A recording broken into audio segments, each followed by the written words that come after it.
Tree effect 3D लोगो बनाने के लिए सबसे पहले हम अपना कैनवा ओपन कर लेंगे। अगर आपके पास कैनवा प्रो नहीं है तो फिक्र की कोई बात नहीं है, आप कैनवा प्रो 1 मंथ के लिए फ्री भी यूज कर सकते हैं। कैनवा में एक न्यू प्रोजेक्ट ओपन कर लेंगे।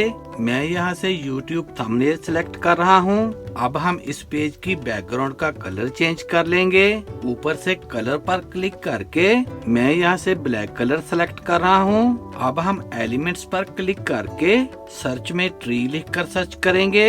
यहाँ से ग्राफिक्स को सिलेक्ट कर लेना है और मैं ये वाली ट्री की पिक्चर अपने वर्कस्पेस में ऐड कर लूंगा। इसके साइज को मैं यहाँ तक इंक्रीज करके इसको मिडिल में प्लेस कर लूंगा।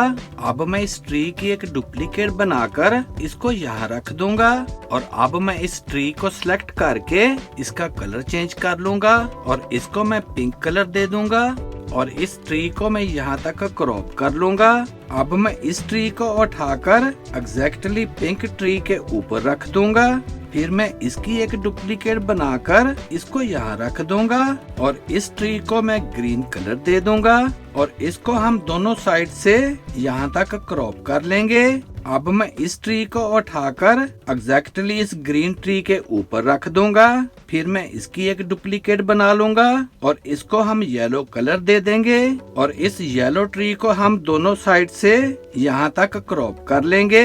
अब मैं इस व्हाइट ट्री को उठाकर इन कलरफुल ट्रीज के ऊपर रख दूंगा और इसको मैं टर्कोइज कलर दे दूंगा और इस ट्री को मैं यहाँ तक क्रॉप कर लूंगा।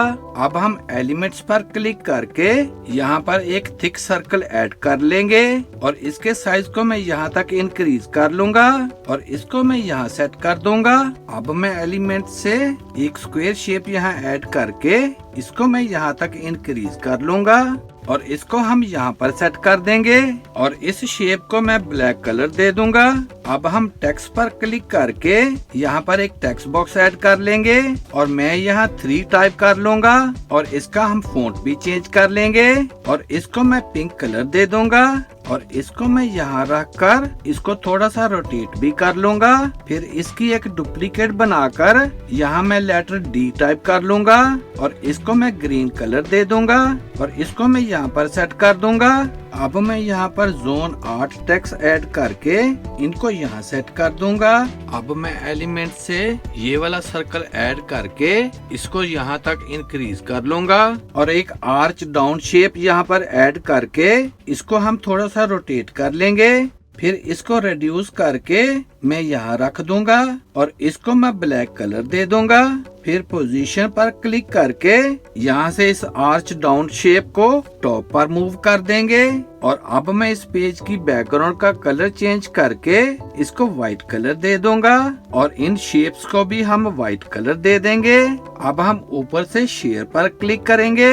यहाँ से ट्रांसपेरेंट बैकग्राउंड को सिलेक्ट कर लेना है और डाउनलोड पर क्लिक करके इसको हम डाउनलोड कर लेंगे। जब ये फाइल डाउनलोड हो जाए तो अब हम अपने ब्राउजर से गूगल को ओपन करके गूगल जेमिनी को ओपन करेंगे। अब यहाँ लेफ्ट साइड से इस आइकॉन पर क्लिक करके इमेज को सिलेक्ट कर लेंगे। फिर प्लस के साइन पर क्लिक करके अपलोड पर क्लिक करेंगे और जो फाइल हमने डाउनलोड की है मैं उसको यहाँ पर अपलोड कर लूंगा। अब यहाँ डिस्क्राइब के बॉक्स में 3D लोगो लिखकर एंटर कर दूंगा तो विद इन 2 सेकंड हमारा 3D लोगो बन के रेडी हो जाएगा। Here is the final result. Video अच्छी लगे तो सब्सक्राइब करें मेरे इस चैनल को और वीडियो को ज्यादा से ज्यादा शेयर कर दें। See you in the next video. Good bye.